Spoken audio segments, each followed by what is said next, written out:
1961వ సంవత్సరం జూన్ 17వ తేదీన భారతదేశంలో తయారైన యుద్ధ విమానం మొదటిసారిగా ప్రయాణించింది. ఈ యుద్ధ విమానాన్ని హిందుస్థాన్ ఎయిర్ క్రాఫ్ట్ లిమిటెడ్ తయారు చేసింది.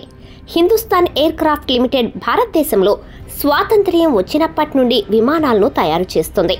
కానీ ప్రపంచంలోని ఇతర అభివృద్ధి చెందిన దేశాల మాదిరిగా భారతదేశంలో సూపర్ సోనిక్ యుద్ధ విమానాలు లేవు. భారత సైన్యం వద్ద అలాంటి విమానాలు లేవు. దీంతో అప్పటి ప్రధాని పండిట్ జవహర్లాల్ నెహ్రూ తీవ్ర ఆందోళనకి గురై HAL అంటే హిందుస్థాన్ ఎయిర్ క్రాఫ్ట్ లిమిటెడ్తో మాట్లాడారు. కానీ యుద్ధ విమానాలను తయారు చేయటంలో HALకు ఎలాంటి అనుభవం లేదు. కాబట్టి నెహ్రూ జర్మన్ శాస్త్రవేత్త కర్ట్ ట్యాంక్తో మాట్లాడారు. రెండవ ప్రపంచ యుద్ధంలో ఉపయోగించిన అనేక అత్యుత్తమ యుద్ధ విమానాలను కర్ట్ రూపొందించారు.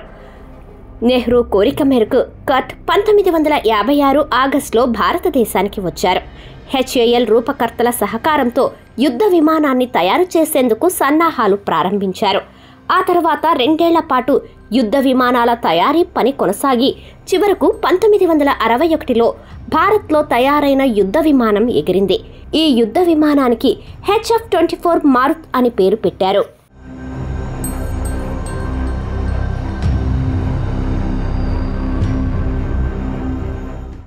రాజమాత జీజాబాయి 1674వ సంవత్సరం జూన్ 17వ తేదీన మరణించింది. రాజమాత జీజాబాయి మరాఠా సామ్రాజ్య స్థాపకుడు ఛత్రపతి శివాజీ మహారాజ్ తల్లి.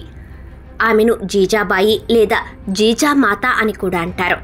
ఆమె జనవరి 12, 1598న సింద్ఖేడ్ అనే ప్రదేశంలో జన్మించారు. ఆమె తండ్రి లఖూజీ జాదవ్ ప్రముఖ మరాఠా అధిపతి. జీజాబాయి షహాజీ భోంస్లేను వివాహం చేసుకుంది. ఛత్రపతి శివాజీ తల్లిగానే కాకుండా రాజమాత జీజాబాయి తన కొడుకు శివాజీకి గురువు, స్నేహితురాలు, ఇంకా మార్గదర్శి కూడా. ఆమె జీవితం త్యాగస్వరూపం. తన జీవితాంతం కష్టాలు మరియు ప్రతికూల పరిస్థితులను ఎదుర్కొన్నప్పటికీ ఆమె సహనం కోల్పోలేదు. తన కొడుకు శివాజీకి ఆమె విలువలన్నిటినీ నేర్పించింది. దాని కారణంగా అతను తర్వాత హిందూ సమాజానికి సామ్రాటై ఛత్రపతి శివాజీ మహారాజ్ అయ్యాడు. రాజమాత జీజాబాయి జన్మదినాన్ని దేశంలో రాజమాత జీజో జయంతిగా జరుపుకుంటారు.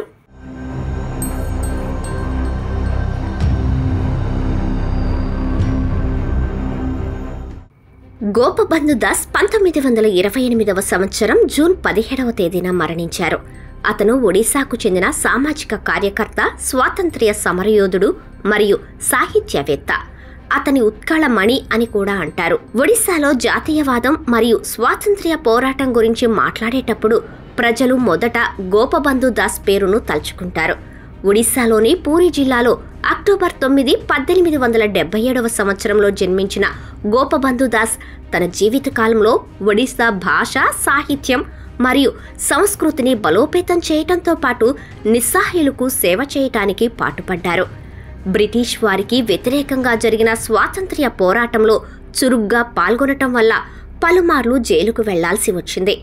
నేతాజీ సుభాష్ చంద్రబోస్ మరియు గాంధీకి గోపబంధు దాస్ ఎప్పుడూ ప్రియమైనవాడు.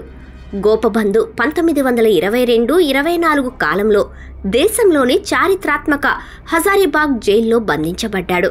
ఒడిశాలోని ఈ కాలాన్ని సత్యవాది శకం అంటారు.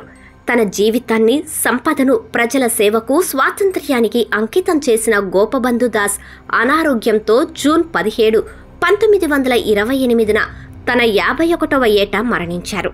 తన మరణానికి ముందు ఒక వీలునామాలో అతను తన ప్రెస్ మరియు ది సమాజ్ పత్రికను పీపుల్స్ సొసైటీకి అప్పగించారు. దాని మీద వచ్చే లాభాలను ప్రజా సంక్షేమానికి ఉపయోగించాలని కోరుకున్నారు.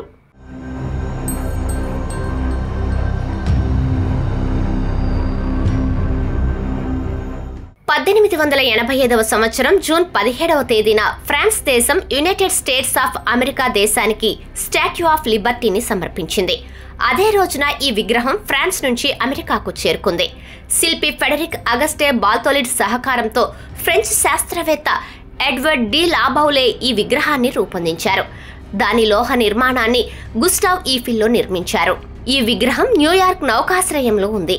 ఇది స్వేచ్ఛ ఇంకా ప్రజాస్వామ్యానికి ముఖ్యమైన చిహ్నంగా పరిగణించబడుతుంది.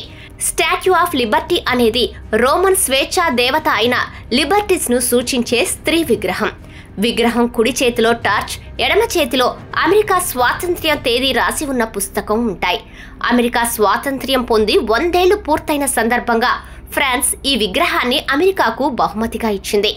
ఈ విగ్రహం ఫ్రాన్స్ మరియు అమెరికా మధ్య స్నేహాన్ని కూడా సూచిస్తుంది.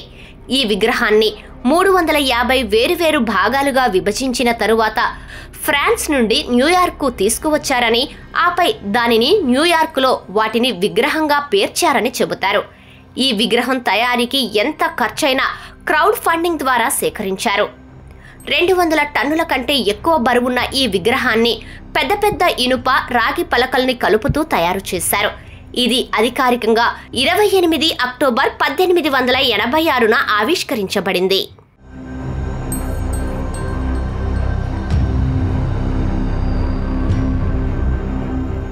1947వ సంవత్సరం జూన్ 17వ తేదీన మయన్మార్ గణతంత్ర దేశంగా ప్రకటించుకుంది. మయన్మార్ చాలా కాలం బ్రిటిష్ వలస పాలనలో ఉంది. 1852లో బ్రిటిష్ వారు మయన్మార్ను పూర్తిగా స్వాధీనం చేసుకున్నారు. 1886లో వారు మొత్తం మయన్మార్ను బ్రిటిష్ ఇండియాలో విలీనం చేశారు. ఆ తరువాత 1937లో బ్రిటిష్ వారు మయన్మార్ను బ్రిటిష్ ఇండియా నుంచి వేరు చేశారు. జనవరి 4, 1948వ సంవత్సరంలో బ్రిటిష్ సామ్రాజ్యం నుండి మయన్మార్ స్వాతంత్ర్యం పొందింది. స్వాతంత్ర్యం తరువాత మయన్మార్ పార్లమెంటరీ ప్రజాస్వామ్యాన్ని స్వీకరించింది. అయితే అంతర్గత సంఘర్షణ మరియు అస్థిరత కారణంగా దేశం అనేక సవాళ్లను ఎదుర్కొంది.